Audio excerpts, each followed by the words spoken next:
Hi friends, তোমাদের কাছে একটা নতুন ব্লগ নিয়ে এলাম। ছত্তিশগড় থেকে ফেরার পথে সম্বলপুর হয়ে উড়িষ্যার কাছে এই পাহাড়টি দেখতে পেলাম এবং এর পাশে একটা ধাবা আছে। এই ধাবাতে আমরা খাওয়া দাওয়া করলাম, তখন মোটামুটি ওই 2টো-2:30টে বাজছে। তো এটা নভেম্বর মাসের জার্নি, তোমাদের কাছে আজকে শেয়ার করলাম। কিছুটা দূরে কিন্তু এত কুয়াশার ব্লগ তোমরা কিছু দেখতে পাবে না।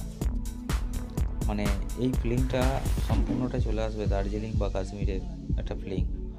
দেখো মাঝে মাঝে সাদা হয়ে আছে, সেই সাদা জায়গাগুলো পুরো মেঘাচ্ছন্ন হয়ে আছে পাহাড়ের মাঝখানে, মানে কুয়াশা বা মেঘাচ্ছন্ন হয়ে আছে। মানে এত সুন্দর মনোরম পরিবেশ এনএইচের ধারে, খুব সুন্দর পরিবেশ দেওয়া দৃশ্য তোমরা দেখতে পাবে। মাঝে মাঝে দেখো, মানে খুব জুম করলে দেখা যাচ্ছে মাঝে মাঝে পাহাড় দেখাচ্ছি তোমাকে একটু। এই যে পাহাড়ের টিলা দেখা যাচ্ছে, মানে উড়িষ্যায় এত সংখ্যক পাহাড় আছে, আদার সাইড যেতে হবে না। আমাদের ওয়েস্ট বেঙ্গল লক্ষ্য করলে উড়িষ্যার সাইডে যাও, উড়িষ্যা, ঝাড়খণ্ড, বিহার, এই সরি উড়িষ্যা ঝাড়খণ্ডের সাইডে যাও, নিশ্চয়ই এই পাহাড় পর্বতগুলো তোমরা এনজয় করতে পারবে। Thank you.